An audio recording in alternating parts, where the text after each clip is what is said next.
এবার একটু দেশ রাজধানীর বাইরের ঈদের জামাতের খবর জানতে চাই। বরিশাল থেকে যুক্ত হয়েছেন সহকর্মী অমিত হাসান।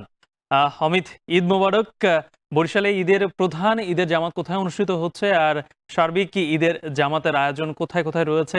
সর্বশেষ কি তথ্য আছে আপনার কাছে? ধন্যবাদ গালিব, আপনাকেও ঈদ মোবারক।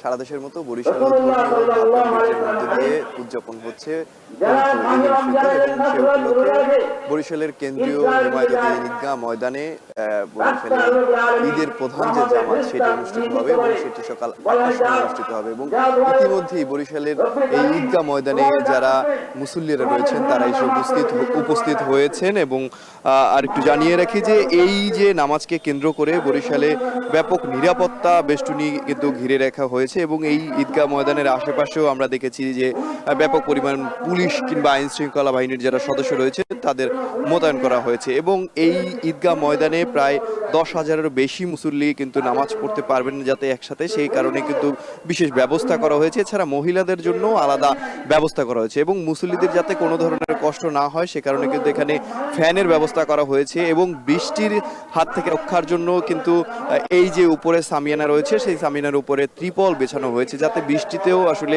নামাজে কোনো ধরনের ব্যাঘাত না ঘটে। এবং আরেকটু জানিয়ে রাখি যে বরিশালের এই ঈদগাহ ময়দানে বরিশালের বিভিন্ন জায়গা থেকে মানুষ আসে, এবং এসে এখানে কিন্তু একসাথে নামাজ পড়ে। বিশেষ করে পরিবার পরিজন এবং ছোট বাচ্চাদের নিয়ে কিন্তু অভিভাবকরা এখানে আসে, এবং ঈদগাহ ময়দানের যে বিশালতা কিংবা যে বড় জায়গায় একটা ঈদের নামাজ আদায় করা সেটি কিন্তু তারা নতুন প্রজন্মকে আসলে দেখাতে চায়, যে কারণেই কিন্তু তারা এখানে নিয়ে আসে। এবং আরেকটু জানি যে এইখানটা ছাড়াও, এই জায়গাটি ছাড়াও বরিশালের প্রায় 450 মসজিদে ঈদের জামাত অনুষ্ঠিত হবে। বেশ কিছু মসজিদের মধ্যে কিন্তু দুটি জামাত অনুষ্ঠিত হবে। তো প্রথম জামাত যেটি বরিশালে সেটি কিন্তু এই ঈদগাহ ময়দানে সকাল 8টার সময় অনুষ্ঠিত হবে, এবং তার পরপরই কিন্তু বেলা 8:30, 9টা, 10টা, 10:30টার সময়ও কিন্তু বিভিন্ন জায়গায় ঈদের জামাত রয়েছে, সেখানেও মুসল্লিরা তাদের সময় মতো ঈদের জামাত আদায় করতে পারবে। এবং শহরকে কিন্তু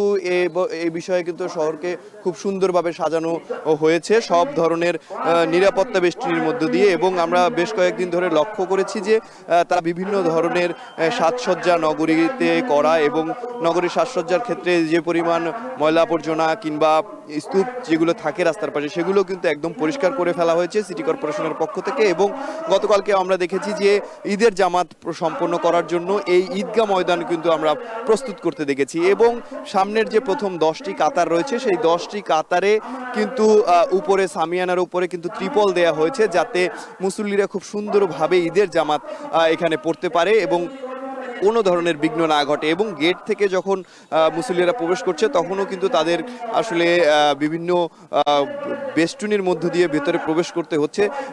যাতে আইন শৃঙ্খলা বাহিনীর যারা সদস্যরা রয়েছেন তারা বলছেন যে কোনো ধরনের নিরাপত্তার ক্ষেত্রে আসলে কোনো ধরনের আপোষ করা হবে না, এজন্যই সব ধরনের নিরাপত্তা ব্যবস্থা রাখা হয়েছে। এবং বিভিন্ন জায়গায় পানির ট্যাঙ্ক যেগুলো রয়েছে সেগুলো বসানো হয়েছে যাতে মুসল্লিরা যে কোনো সময় তাদের যদি পানির পিপাসা লাগে সেক্ষেত্রে পানি গ্রহণ করতে পারবেন।